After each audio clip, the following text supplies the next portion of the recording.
गिलहरी का योगदान। ये प्रसंग उस समय का है जिस समय भगवान राम माता सीता को रावण के बंधन से छुड़ाने के लिए लंका जा रहे थे।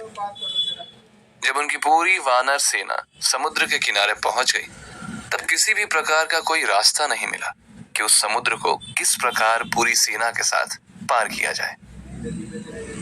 इसी घटना के संदर्भ में गिलहरी का योगदान भी सम्मिलित हुआ, क्योंकि अगर वहां पर एक राम सेतु बना था जिसमें गिलहरी का बहुत ही बड़ा योगदान रहा है। आइए जानते हैं। ये बात उस समय की है जब भगवान राम माता सीता को बचाने के लिए लंका जाना चाहते थे, परंतु समुद्र की वजह से लंका पर नहीं पहुंच पा रहे थे और उन्हें किसी भी प्रकार का कोई रास्ता नहीं सूझ रहा था। इस पर भगवान श्री राम क्रोधित हो उठे और उन्होंने समुद्र पर बाण तान दिया, जिसकी वजह से समुद्र देवता भयभीत हो गए और भगवान श्री राम के सम्मुख प्रकट हो गए और बातचीत में उन्होंने बताया कि आपकी सेना में नल और नील दो ऐसे वानर हैं जिनके जरिए आप राम सेतु का निर्माण कर सकते हैं और इस समुद्र को पार कर सकते हैं। इसके पश्चात वानर सेना और हनुमान जी ने यह तय किया कि हम सागर के ऊपर एक सेतु का निर्माण करेंगे, उसी पर चलकर लंका पहुंच जाएंगे। इसके पश्चात हर एक वानर ने पत्थर पर प्रभु श्री राम का नाम लिखना शुरू किया और नाम स्मरण करते हुए नल और नील ने पत्थर को सागर में डालना शुरू किया। जैसे ही प्रभु का नाम लिखकर पत्थर डालने लगे तो पत्थर भी पानी में तैरने लगे और कुछ ही दिनों में राम सेतु बनकर तैयार हो गया।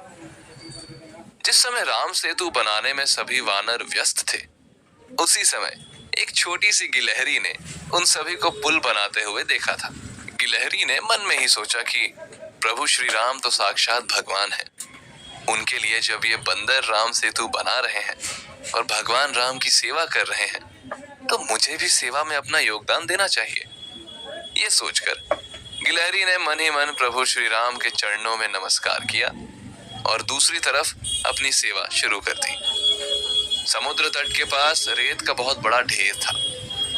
जिस प्रकार की गिलहरी की क्षमता थी, उसका वो पूरा उपयोग कर रही थी और उपयोग करके श्री राम के कार्य में लग गई। ऐसा देखकर वानरों को बहुत ही ज्यादा आश्चर्य हुआ कि एक वानर ने गिलहरी से कहा, अरे तुम तो बहुत छोटी हो और एक एक कण रेत लाकर समुद्र में डाल रही हो, क्या तुम्हारे ऐसा करने से पुल का निर्माण हो जाएगा? तब गिलहरी ने जवाब दिया, मैं भले ही बड़े पत्थर नहीं उठा सकती हूँ, पर जितना श्री राम ने मुझे क्षमता दी है उतनी सेवा तो कर ही सकती हूँ। भले ही ये छोटी सेवा हो, परंतु श्री राम की सेवा तो हो रही है ना, इसलिए आप मुझे ये सेवा करने दीजिए। ऐसा कहने के बाद गिलहरी दोबारा से रेत लेकर सागर में डालने की सेवा में लग गई। ये सेवा करते हुए गिलहरी बहुत ही ज्यादा थक गई थी, परंतु अपनी थकान की उसने परवाह नहीं की और बिना रुके सेवा करती रही। वो मन ही मन कह रही थी, आपको क्या पता, जब तक मेरे शरीर में प्राण है तब तक मैं प्रभु श्री राम की सेवा करती रहूंगी। इसके बाद जब वो दोबारा रेत लेकर समुद्र की ओर जाने लगी, तब किसी ने बहुत प्रेम से उसकी तरफ देखा। जी हाँ, वो प्रभु श्री राम ही थे। जैसे ही श्री राम ने गिलहरी को देखा, उन्होंने गिलहरी को अपने हाथों में उठा लिया। इसके पश्चात श्री राम ने अपने प्रेम से अपनी दाहिनी हाथ की उंगलियों से उसके सिर पर हाथ फेरते हुए गिलहरी से कहा, भले ही तुम छोटी हो, किंतु